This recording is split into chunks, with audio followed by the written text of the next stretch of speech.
네, 안녕하십니까. 유영선 목사입니다. 오늘도 인터넷 주일 예배 가운데 오신 성도님들 주님의 이름으로 환영합니다.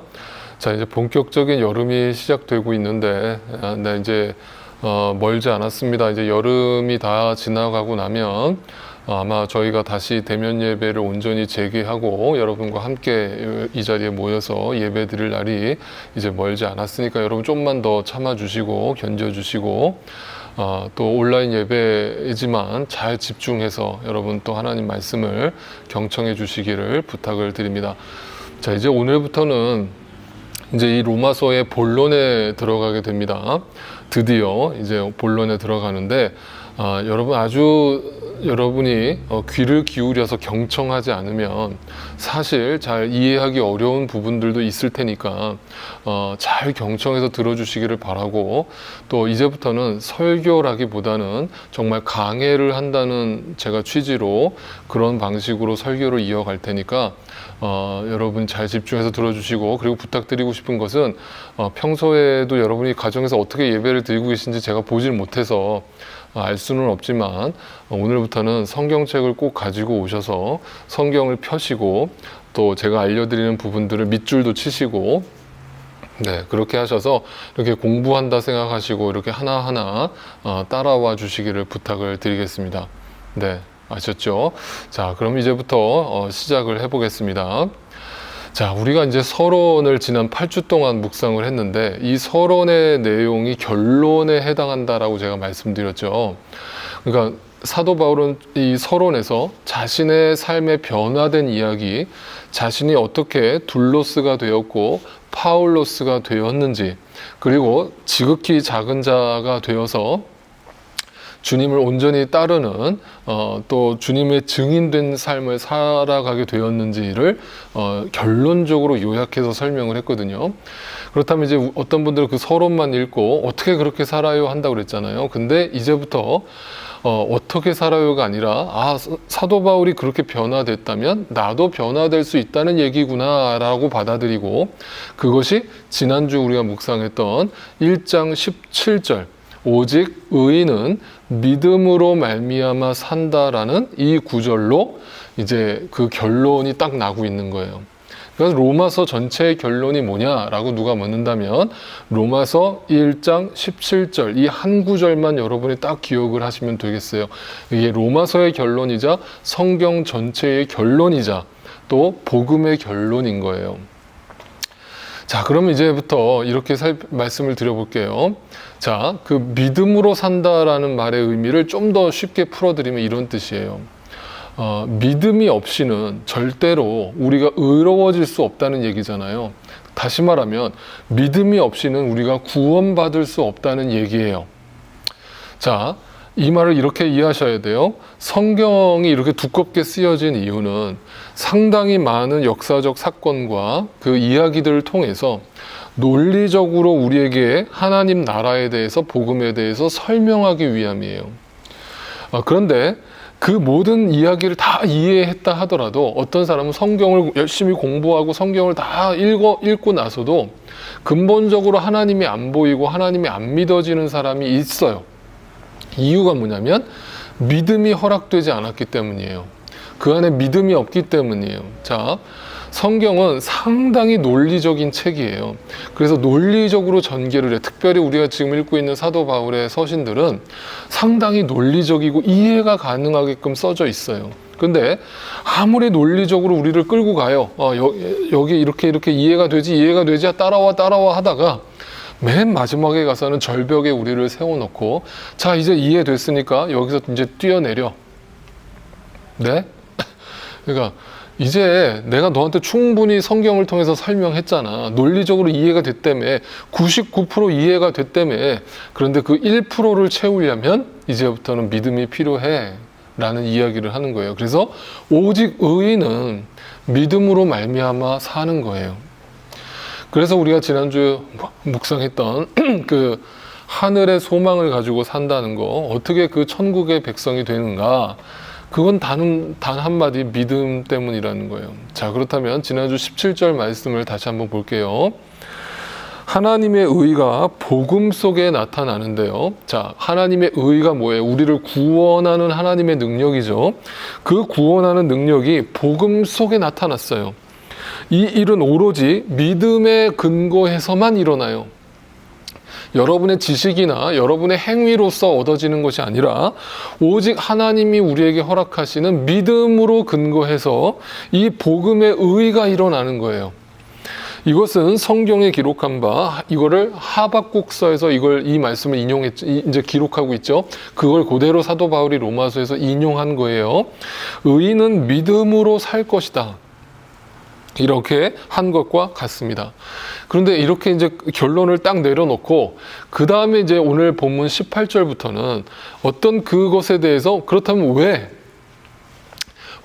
의인은 믿음으로밖에 살 수 없는가에 대해서 이제 구체적으로 논리적으로 설명을 들어가는 거예요.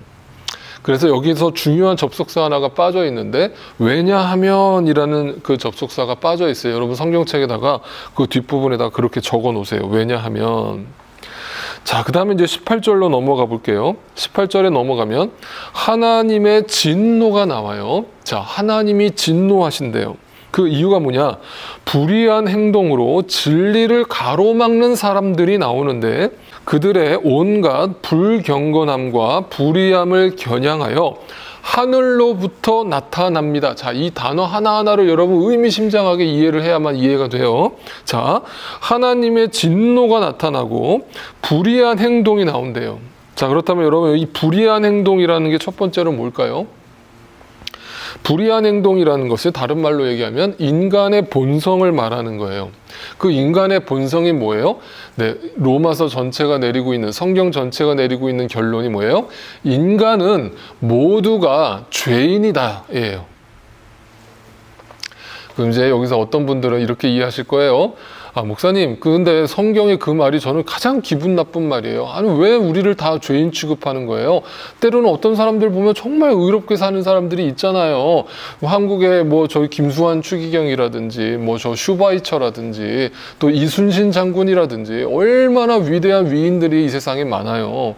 그런 사람들 다 의로운 사람들 아닙니까? 착한 사람들 아니에요? 그런데 어떻게 다 죄인이라는 거예요? 네.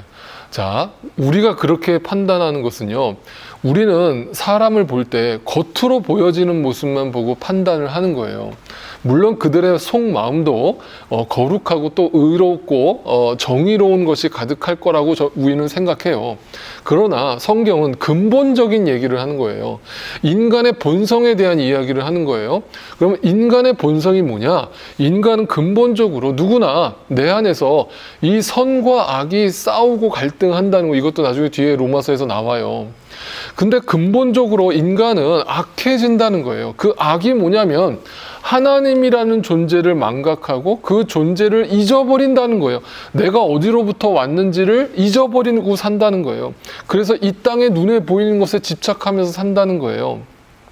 때로는 누구를 미워하고 누구를 용서하지 못하고, 이런 모든 나의 모습이 내 인간의 본성이에요. 그게 바로 불의한 행동으로 나오는 거예요. 그래서 우리는 항상 내 양심에 손을 얹고 이 성경을 들여다봐야 돼요. 성경이 어떤 죄인에 대한 묘사를 할 때 그거는 남의 이야기를 하는 게 아니라 전부 다 내 이야기를 하고 있는 거예요. 그걸 나의 이야기로 읽을 때 여러분 삶에 깨지고 변화되는 일이 일어나거든요. 그게 회개예요. 근데 성경은 아무리 백날 첫날 읽어봐야 나는 의로워요 라고 하고 있다면, 나 그렇게 나쁜 놈 아니에요 하고 있다면, 네, 이 말이 이해가 안 되실 거예요. 자, 계속 읽어볼게요. 자, 그 불의한 행동으로 진리가 있는데 그 하나님의 진리를 가로막는데요. 내 본성이 하나님의 의를 따르지 않고 예수 그리스도의 복음을 듣지 않고 계속 내 고집을 부린다는 거예요. 아주 완고하고 완악해요. 네. 얼마나 고집스러운지 몰라요. 끝까지 안 믿겠대요. 네, 죽어도 믿기 싫대요. 네. 자, 그러면 이 말을 뒤집어서 반대로 표현을 해볼게요. 자, 하나님의 진노가 누구한테 임했어요? 불의한 행동을 끝까지 인간의 본성대로 살려고 하는 사람, 나는 의로운 사람입니다 하면서 가식적으로 살아가는 사람, 괜찮은 척, 깨끗한 척, 잘난 척하면서 살아가는 사람들에게 그 사람들이 진리를 가로막는 사람들이라고 한다면 반대로 이야기하면 이런 뜻이죠. 하나님의 사랑이 또 임하는데 하나님의 사랑이 누구한테 임하느냐? 의의 행동, 그 의의 행동이라는 것은 아까 뭐라 그랬어요? 의는 뭐로 말미암아? 믿음으로 말미암아. 그러니까 믿음으로 진리를 여는 사람들에게는 하나님의 사랑이 임한다라는 말이 되겠죠. 뒤집어서 얘기하면. 여러분 이해가 되고 계시죠? 그렇게 적어 놓으세요. 성경책에다가. 하나님의 사랑이 의의 행동, 믿음을 갖는 자에게는, 진리를 여는 사람에게는 그 복음의 의가, 하나님의 사랑이 드러난다, 나타난다, 이렇게 얘기를 하는 거예요. 자, 그러면 이 사랑과 진노라는 단어에 집중을 해보세요. 자, 성경에는요, 하나님의 진노하는 모습이 등장하죠. 그리고 동시에 하나님의 은혜, 하나님의 자비, 하나님의 긍휼, 하나님의 사랑이 존재한단 말이에요. 그러면 이 관점을 보지 못하는 사람 헷갈리는 거예요. 어떤 분들 이렇게 질문하잖아요. 목사님, 아니 사랑의 하나님이라고 늘 그렇게 목사님들이 얘기하고 복음이 사랑이라고 얘기를 하는데, 은혜라고 얘기를 하는데 왜 그 사랑의 하나님, 은혜의 하나님이 지옥을 만들어 놓고 안 믿는 사람들을 왜 그렇게 괴롭힙니까? 왜 그들을 저주하려고 하십니까? 이렇게 이제 이율배반적이다라고, 논리적으로 맞지 않는다라고 이야기하시는 분들이 있어요. 이제부터 이 얘기 잘 들어보세요. 잘 들어보세요. 자, 사랑의 하나님이라는 그 말과 진노의 하나님이라는 말은 다른 성격이 아니라 같은 거예요. 이 말의 뜻을 이렇게 이야기하세요. 이해를 하세요. 하나님의 속성을 이해할 때 우리는 그 크게 두 가지 속성을 이해해야 되는데, 첫 번째는 사랑이고 두 번째는 공의예요. 공의, righteousness. 하나님은 공의로우세요. 하나님은 깨끗하세요. 하나님은 죄를 그냥 놔두지 않으세요. 자, 그래서 하나님의 속성은 사랑과 공의예요. 자, 이거를 이렇게 이해하셔야 돼요. 어떤 분들은 지금 이 말씀을 하나님은 사랑과 공의의 하나님이다 그러면 어떤 분들은 이 말을 아, 그렇군요 하고 바로 이해가 되고 믿어지는 사람이 있어요. 그분은요, 내가 눈에 보이는 어떤 대상을 통해서 그 사랑과 공의를 경험한 사람이에요. 대표적으로 그걸 우리는 누구한테 경험하냐면 우리의 육신의 부모로부터 그거를 경험해야 돼요. 부모가 건강한 부모를 만났다는 것은요, 건강한 부모 밑에서 자란다는 것은 이런 거예요. 그 부모가 사랑과 공의의 균형을 갖고 있는 부모를 말하는 거예요. 자, 보세요. 만약에 어떤 부모가 자식을 너무 사랑해요. 너무 사랑해서 막 내 자식 하면서 아유 우리 애들 너무 이쁘다 하면서 그 사랑을 마음껏 퍼줘요, 맨날. 그런데 자식이 잘못된 길로 가는데, 못된 짓을 하는데 그래도 그 자식을 내버려 두고 아 그래도 괜찮아 아유 우리 아들 우리 딸 너무 이쁘다 괜찮아 그래도 아빠 엄마는 너를 사랑해 라고 하고 있다면 그 부모는 건강한 부모라고 할 수 있어요? 할 수 없죠.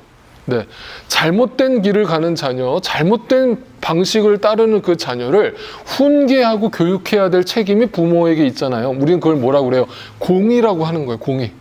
righteousness, 의로운 것을 가리키는 거예요. 그게 좋은 부모고 건강한 부모예요. 그런데 어떤 부모는 또 반대로 공의만 따지는 거예요. 야, 너 이거 하면 안 돼. 잘못했어. 너 또 그 모양이야. 라면서 맨날 애를 훈계한다는 취지로 맨날 애를 닥달하는 거예요. 혼내고 정죄하고 판단하고, 네? 그렇게 애를 인격적으로 무시하는 거예요. 그러면 그 아이가 그 엄마 아빠의 사랑을 느낄까요? 느끼지 못하겠죠. 그러면 그 부모도 건강한 부모가 아니겠죠. 그래서 부모가 어려운 거예요. 그런데 여러분 잘 보세요. 제가 상담하는 사람의 입장에서 건강한 부모다라고 판단하는 그 기준은요, 완벽한 부모를 얘기하는 게 아니에요. 이 세상에 어떤 부모도요, 완벽한 부모는 없어요. 사랑과 공의를 균형 있게 정확하게 실행하는 그 부모는 이 세상에 없어요. 그런 부모가 만약에 있다면 이 세상에 잘못될 자녀들이 아무도 없겠죠. 근데 인간의 본성을 얘기했잖아요. 근본적으로 인간의 부모도요, 불완전한 존재란 말이에요. 그래서 부모가 실수를 하는 거예요. 그래서 부모도 잘못을 저지르는 거예요. 머리로는 아는데 그게 삶으로 드러나지 않은 거예요. 그래서 때로는 자녀에게 상처를 주고 본의 아니게 자녀에게 씻을 수 없는 아픔을 주는 거예요. 그죠? 그래서 때로는 자녀들한테 제가 부탁하는 거는 네가 그 부모에게 받은 상처 너무 크다는 거 알지만 이걸 이해해야 된다. 부모도 완벽한 사람이 아니야. 그러니까 근본적으로 부모도 용서해야 돼. 부모도 불쌍한 존재야. 기본적으로 인간은요, 네, 완벽하지 않아요. 그래서 우리는 어떤 부모에게서든 그 사랑과 공의를 정확하게 받고 자란 자녀가 이 세상에 없을 거예요. 그런데 하나님의 속성은 그것이 가능하다는 거고 하나님의 속성이 그렇다는 거예요. 하나님은 완벽한 우리의 부모가 되셔서 그 사랑과 공의를 우리에게 균형 있게 실행하신다는 거예요. 그러면 히브리서 말씀에 이런 말씀 있잖아요. 만약에 하나님이 우리를 사랑하시는데 우리가 잘못된 길을 가면 하나님 우리를 어떻게 하셔야 돼요? 매를 드시는 거예요. 때로는 너 그렇게 살면 안 돼. 정신 바짝 차리게 해주시는 거예요. 근데 그거는 우리를 너무나 사랑하기 때문이에요. 그런데 만약에 내가 잘못된 길을 가는데 하나님이 그냥 내버려 두신다면 네, 그건 뭐냐면 사생아이죠. 하나님의 자녀가 아닌 거예요. 그리고 이제 뒷부분에 그 얘기를 할 거예요. 자, 그러니까 그 하나님의 속성을 분명히 이해하셔야 돼요. 하나님은 사랑과 공의의 하나님이시고 그것을 균형 있게 우리에게 적용하시는 분이세요. 자, 그런 하나님의 모습을 이해하고 그 다음 계속 볼게요. 자, 다시 18절을 보세요. 그런데 그 하나님의 진노가 어디를 겨냥한다고 되어 있죠? 뭐라고 되어 있냐면 우리의 불경건함과 불의함을 겨냥하여서 하늘로부터 나타난대요. 자, 이거를 또 다른 말로 반대말로 표현을 해볼게요. 불경건함의 반대말은 뭐죠? 경건함이에요. 불의함의 반대말은 뭐죠? 의로움이에요. 그러면 자, 불경건함과 불의함을 겨냥하여 목표로 하여 타겟으로 하여 하늘로부터 하나님의 진노가 떨어진다고 한다면 그죠? 그러면 그 경건함과 의로움을 나타내려는 의도잖아요. 이해가 되세요? 그 불경건함과 불의함을 없애려고 그거를 겨냥 타겟으로 해서 하늘로부터 하나님의 진노가 떨어지는 이유는 우리에게 경건함과 의로움을 회복시키기 위한 의도란 말이에요. 그러니까 그 경건함과 의로움은 하늘의 것이죠. 이해가 되시죠? 그러면 반대로 불경건함과 불의함은 어디로부터 오는 거예요? 땅으로부터 오는 거죠. 그죠? 땅의 것이에요. 땅의 열매예요. 그 땅이라는 것은 죄의 열매예요. 자, 그런데 이 경건함이라는 단어에 주목해 보세요. 우리가 경건이라는 말은 뭐냐면 하나님과의 관계를 나타내는 단어예요. 그러니까 우리가 경건하다라고 얘기할 때는 근본적으로 우리가 하나님과 친밀하고 하나님과 하나가 되었음을 나타내는 단어예요. 반대로 의롭다라고 하는 것은 내가 하나님으로부터 받은 그 믿음으로 말미암아 의로워진 그 의로움을 이 땅에 눈에 보이는 사람들에게, 이웃들에게 그 의로움을 나타내는 것에 의미를 두고 있어요. 그러니까 다시 정리하면 경건함은 하나님께 속한 속성이고 의로움은 이웃들에게 속한 속성이에요. 그래서 우리가 저 사람은 구원받았다, 저 사람은 크리스찬이다 라고 정의한다는 것은 이 두 가지 속성, 10계명의 1계명부터 4계명까지는 하나님의 관계를 나타내고 6계명부터 10계명까지는 이웃과의 관계를 나타내고 5계명은 그 1계명부터 4계명 하나님과의 관계와 이웃 관계의 중간 다리를 하는 부모를 공경하라는 말씀으로 쓰여져 있다라고 제가 여러 번 설명드렸어요. 그래서 예수님이 이 땅에 오셔서 내가 너에게 새 계명을 주노니 하나님을 사랑하고 이웃을 사랑하라. 그 두 가지가 같다. 이렇게 말씀하셨다고 그랬어요. 그러니까 근본적으로 내가 크리스찬이 됐다라는 말의 의미는 하나님의 사랑과 이웃 사랑을 균형 있게 실천한다는 것을 의미하는 거예요. 그것을 겨냥해서 우리가 그렇게 살지 못하니까 하나님의 복음이 우리에게 주어진 것은 그 관계를 회복하려고 하나님과의 관계를 회복하고 경건함을 통해서 의로움을 통해서 이웃과의 관계를 회복하게 하시려고 이 땅에 복음이 들려진 것이고 그것을 그렇게 살지 못하는 우리를 향해서 하나님의 진노가 하늘로부터 겨냥해서 너 그렇게 살지 말라라고 회개를 촉구하면서 우리에게 쏟아지고 살고 있다. 그것이 지금 하나님의 말씀을 듣고 있는 여러분의 지금 상태다라는 것을 이해하시는 거예요. 이해가 되시죠? 자, 그것을 갖다가 그렇다면 그 하나님 하늘로부터 주어지는 내 안에 있는 그 불의함과 불경건함을 내가 어떻게 없앨 수 있습니까? 어떻게 하면 내가 그 하나님의 진노를 받지 않고 하나님의 사랑을 받을 수 있습니까? 라고 이야기할 때 그 다음 구절을 이렇게 설명합니다. 19절 20절이에요. 하나님을 알 만한 일이 사람에게 환히 드러나 있습니다.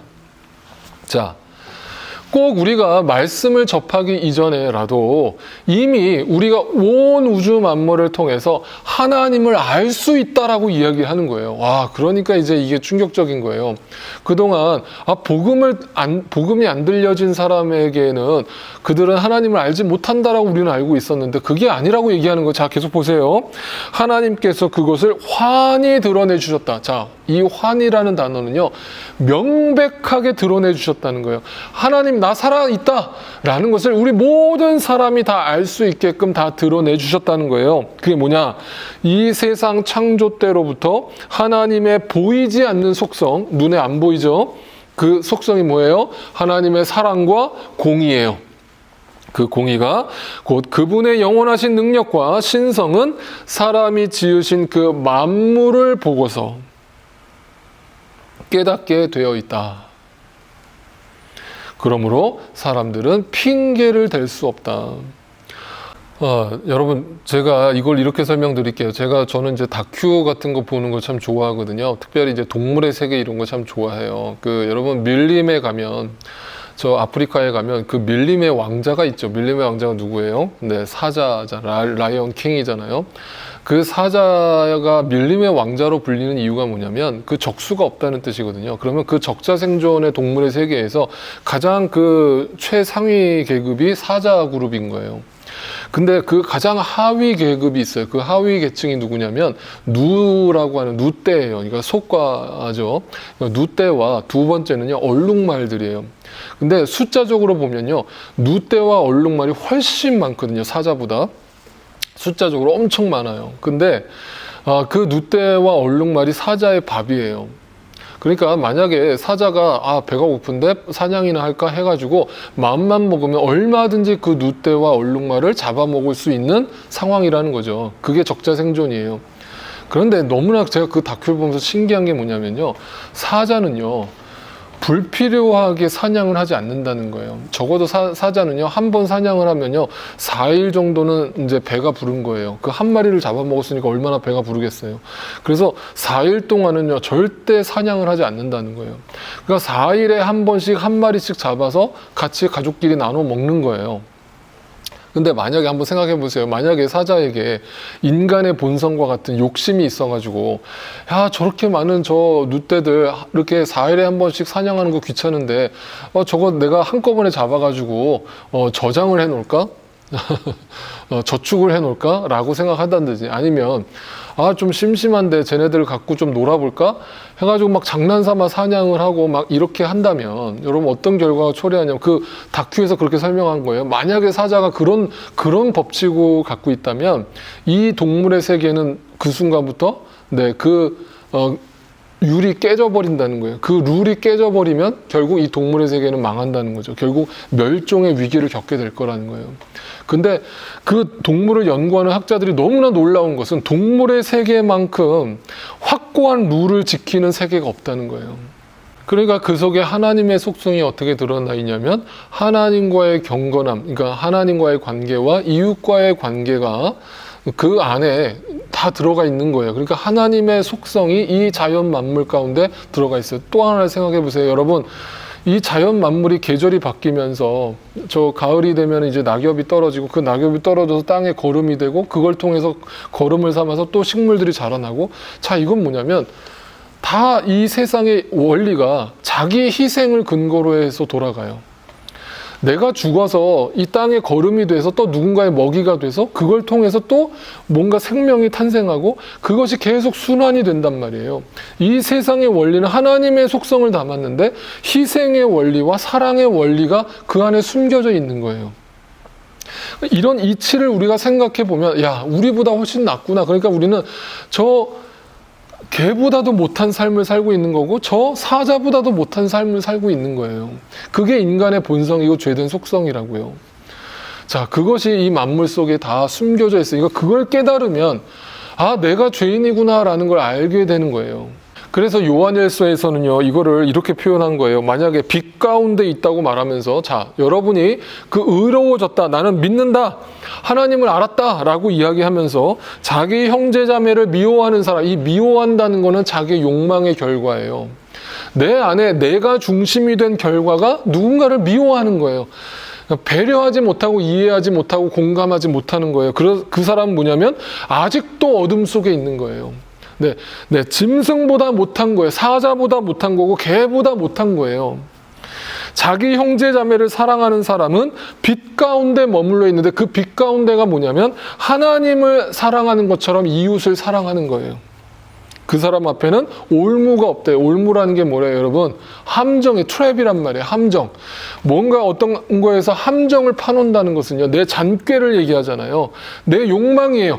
내가 뭔가 내 욕심으로 뭔가 하나를 더 얻으려는 것에 대해서 나오는 게 올무예요.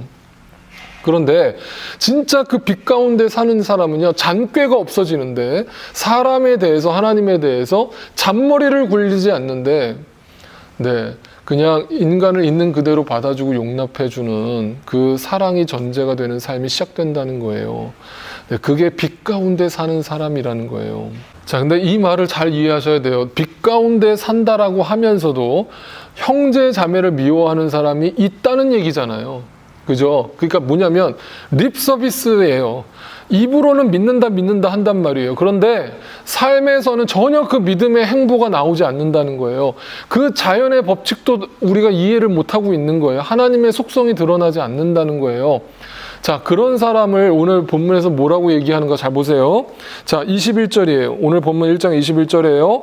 사람들은 하나님을 알면서도, 자, 제가 처음에 말씀드렸어요. 이 로마서는 누구에게 보낸 편지다? 로마 교인들에게. 그럼 그 교인들은 믿는 사람이다, 안 믿는 사람이다? 믿는 사람이다. 그럼 지금 믿는 사람에게 이 서신을 쓰고 있다라는 말은 하나님을 안다는 거예요. 알고 믿고 있다라는 거예요. 그런데 뭐라고 얘기하는가 계속 보세요. 하나님을 하나님으로 영화롭게 해드리거나 감사를 드리기는커녕 하나님의 속성이 그 안에 드러나면 감사가 나오거든요.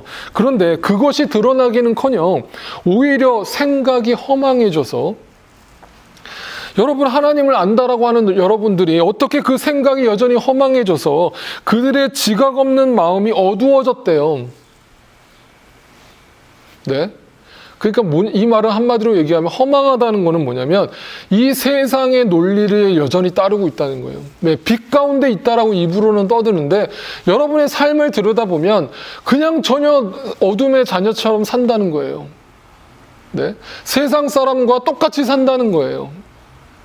그러면서 어떻게 여러분이 하나님을 안다라고 말할 수 있어요? 여러분이 어떻게 하나님을 사랑한다고 말할 수 있어요? 라는 뜻인 거예요. 자, 그래서 이거를 에베소서에서 정확하게 또 이렇게 표현했어요. 쉽게 이렇게 바꿔놨어요. 우리 에베소서 말씀 묵상했었는데 다시 보세요. 그러므로 나는 주님 안에서 간곡히 권고합니다. 간곡히 부탁합니다. 이제부터 여러분은 이방 사람들이, 안 믿는 사람들이 허망한 생각으로 살아가는 것과 같이 살아가지 마십시오. 그들은 자기들 속에 있는 무지와 자기들의 마음의 완고함 때문에 지각이 어두워지고, 그러니까 완고함이라고 얘기하잖아요. 끝까지 안 받아들이겠다는 거야. 믿지 않겠다는 거예요. 자신은 의롭다라는 거예요. 자기는 괜찮다는 거예요. 하나님의 생명에서 그들은 떠나 있다라는 거예요. 그러면서 또 그 다음 구절 보니까 그들은 수치의 감각을 잃고 더 이상 양심도 없다는 거예요. 자기들의 몸을 방탕에 내맡기고 이제는 그 세상에 중독돼서 살아가는 거예요. 탐욕을 부리며 모든 더러운 일을 합니다. 그러나 여러분은 그리스도를 그렇게 배우지 않았습니다. 여러분은 절대 그렇게 복음을 듣지 않았습니다. 여러분은 하나님의 의인은 믿음으로 말미암아 산다라는 그 말씀을 그렇게 이해하고 있지 않아요. 라고 이야기하는 거예요. 그러니까 여러분 안에 진짜 그 믿음이 있어요? 라고 또 묻는 거예요. 여러분 정말 믿으세요? 믿는다면 어떻게 그렇게 사세요? 라고 지금 사도 바울이 던지고 있는 거예요. 이건 제 이야기가 아니에요, 여러분. 성경의 이야기예요. 사도 바울이 하나님의 뜻을 알고 그걸 회개를 촉구하고 있는 거예요. 자, 그러면서요, 여러분 22절, 23절을 또 보세요. 사람들은 스스로 지혜가 있다고 주장을 한대요. 스스로 나 안다, 다 안다. 이 세상 돌아가는 원리 다 안다. 그런데 실상이 뭐냐? 실상이라는 이 말이 얼마나 무서운 말인 줄 아세요? 이거는 하나님만 아시는다라는 뜻이에요. 그러니까 사람은 속일 수 있어도 하나님은 속일 수 없어라는 말이에요. 실상이 뭐냐면 어리석다는 거예요. 무지하다는 거예요. 여전히 여러분은 하나님을 알지 못한다는 거예요. 그들은 썩지 않는 하나님의 영광을 썩어 없어질 사람이나 새나 네발 짐승이나 기어다니는 동물의 형상으로 바꿔놓는다. 이게 뭐예요? 우상 숭배한다는 거잖아요. 그러니까 여러분, 우리가 얼마나 많은 우상 숭배를 하면서 살아가요. 우리가 그 하나님이 믿어지지 않으면요, 그냥 눈에 보이는 게 전부예요. 그게 전부잖아요. 그러니까 눈에 보이는 거가 없어지면 불행하고 눈에 보이는 것이 채워지면 행복한 거예요. 그러니까 그 수준으로 사는 거예요. 그게 인생이다 생각하면서 사는 거예요. 네? 그러니까 어떤 사람은 쾌락주의에 빠지든지 어떤 사람은 그냥 허무주의에 빠져서 사는 거예요. 그게 두 관점이 결국 인생을 살아가는 사람들의 대부분의 관점이에요. 근데 성경은 그 얘기를 하는 게 아니거든요. 근본적인 얘기를 하는 거거든요.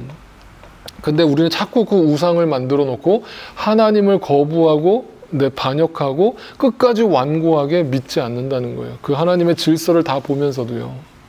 이 이야기를 하는 거죠. 자, 그러면서 이제 그러면 그 사람들을 하나님이 어떻게 하시는가? 잘 보세요. 24절을 보세요.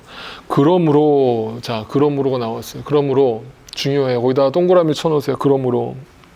그러니까 앞에 이야기를 쭉 했죠.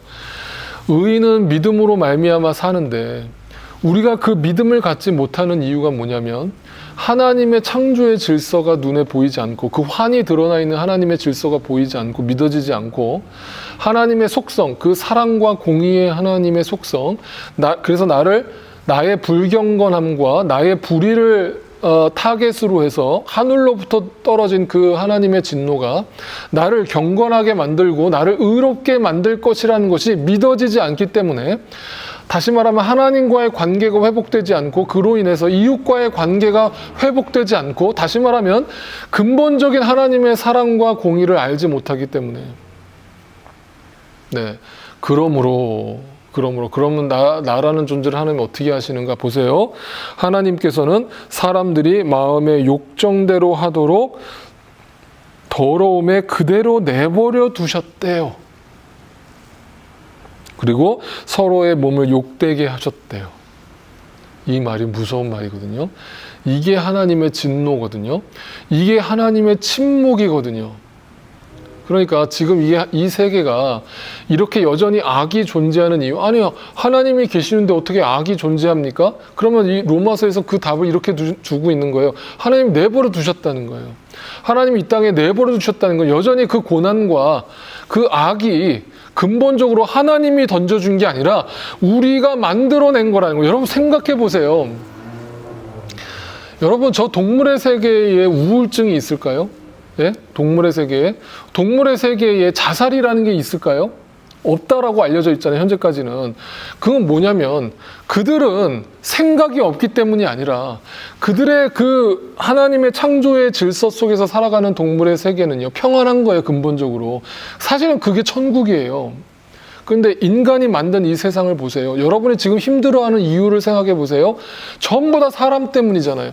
사람이 만들어 놓은 시스템 때문에 힘든 것이고, 사람이 만들어 놓은 환경 때문에 힘든 것이고, 사람이 뱉어놓는 그 말 때문에 상처를 받는 것이고, 인생이 힘들고 인생이 고난 가운데 있는 이유는요, 사실은 하나님 때문이 아니라, 이 창조 세계 때문이 아니라 사람 때문이에요. 그래요, 안 그래요? 근데 누구를 원망해요? 누구한테 손가락질을 해요? 결국 인간이 만들어 놓은 이 세상이 근본적으로 우리를 힘들게 하고 아프게 하는 거예요. 그러니까 하나님이 그걸 내버려 두신 거예요. 그래서 하나님은 이 세상에 우리가 고난을 받고 있을 때, 악을 통해서 고통받고 있을 때 하나님이 그걸 놔두시는 거예요. 자, 그래서 여러분, 구약 성경에 보면 욥기서가 나오잖아요. 하나님이 그 욥이라고 하는 사람을 그 악에게 내버려 두시잖아요. 이 내버려 두신다는 이 말의 의미는 방치한다는 의미가 아니거든요. 포게리트 한다는 말이 아니거든요. 이거는 넘겨준다는 거예요. 일부러 넘겨줬다는 거예요. 그러면 그 넘겨주는 이유가 있다는 거예요.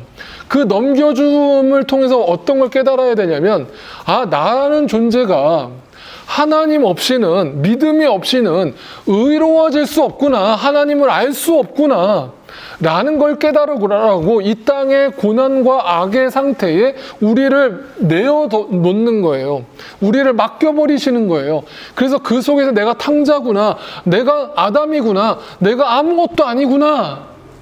이걸 깨달아야만 내 안에서 나는 의롭다라는 말이 더 이상 나오지 않고, 나는 죄인입니다. 나는 죄인 중에 괴수입니다가 나오게 되고, 나는 흙이고 먼지고 티끌에 불과합니다. 나는 아담입니다. 내가 탕자입니다. 그 말이 나올 때 비로소 눈을 뜨게 되는 거예요. 그래서 하나님을 믿게 되는 거예요. 그게 욥의 이야기예요. 그러니까 그 내버려 두심을 이렇게 표현을 했어요. 잘 보세요. 이 단어가요, 또 한 군데서 중요한 곳에서 쓰여졌어요. 여러분 잘 따라오세요. 사도 바울이 이 단어를 또 한 번 사용하는데 이렇게 표현했어요. 자, 보세요.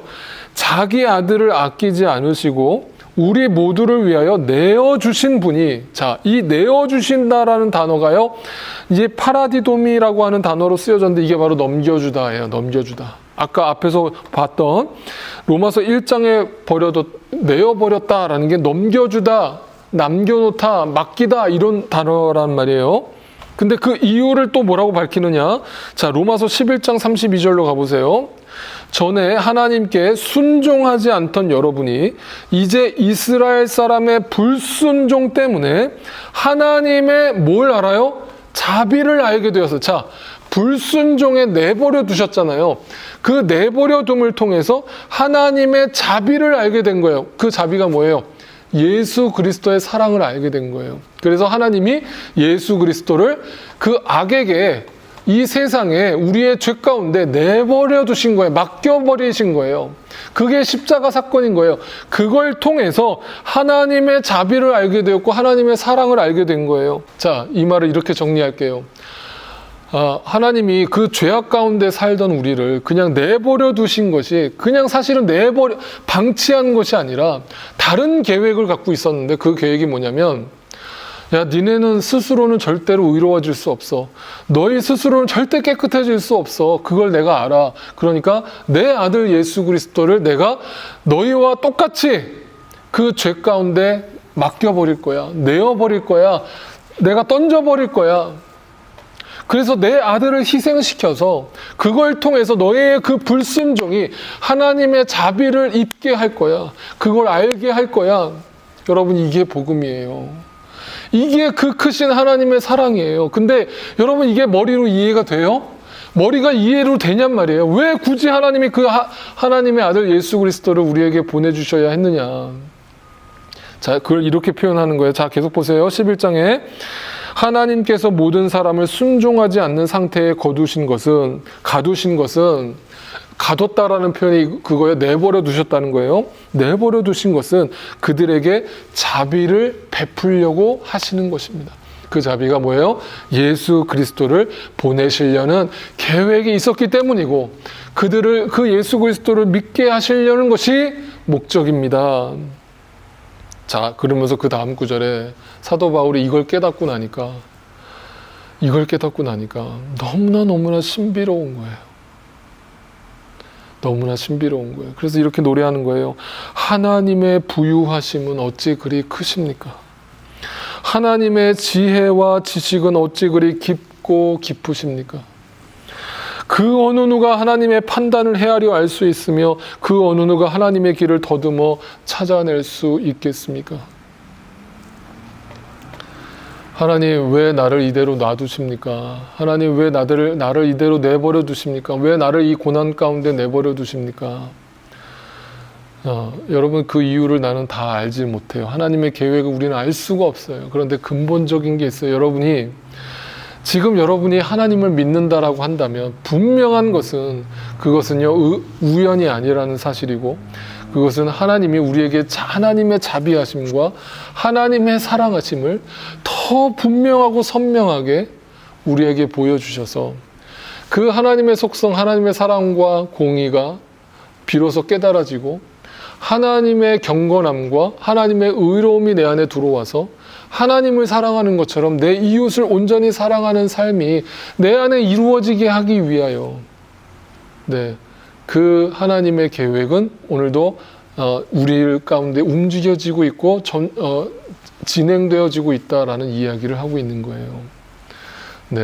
그래서 저와 여러분이 지금 여기에 있는 거예요. 그 계획에 따라 절대 우연이 아닌 거예요. 말씀을 정리합니다. 아직까지도 이 복음이 믿어지지 않고 받아들여지지 않는 분들 있다면 진심으로 기도합니다. 여러분, 이 복음을 듣기 이전에 이 창조의 질서를 돌아보세요. 이 우주 만물이 어떻게 돌아가고 있는지를 한번 생각해 보세요. 저 공중의 새를 보세요. 들에 핀 백합화를 보세요. 어떻게 이 창조의 세계가 움직여지고 있는가를 생각해 보세요. 그리고 여러분 자신을 돌이켜 보세요.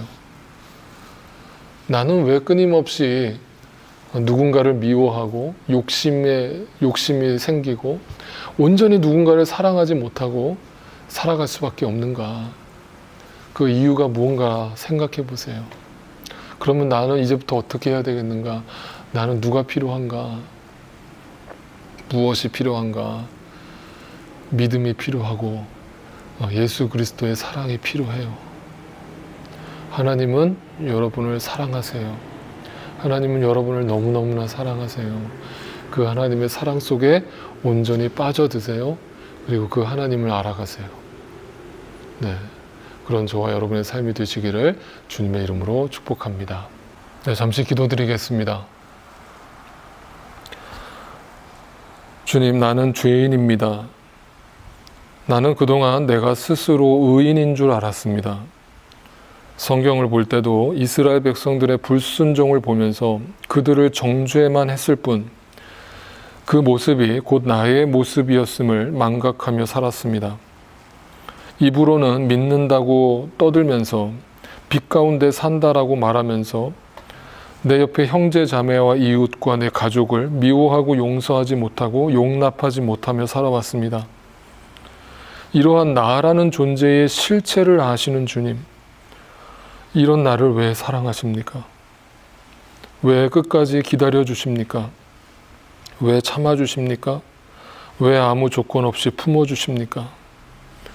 때로는 이 땅에 내버려 두심을 통해서 내가 철저히 회개하기를 원하시고 그 회개를 통해서 하나님의 사랑에 비로소 온전히 눈을 뜨게 되어서 온전히 주님의 속성과 주님의 그 법칙이 알게 되어지고 믿어지게 하셔서 욥과 같이, 탕자와 같이, 사도 바울과 같이 변화된 삶을 살아가기를 원하시는 주님, 주님 나를 불쌍히 여기시고 자비와 긍휼을 베풀어 주소서, 나를 그렇게 이끌어 주소서, 나를 그렇게 사용하여 주소서.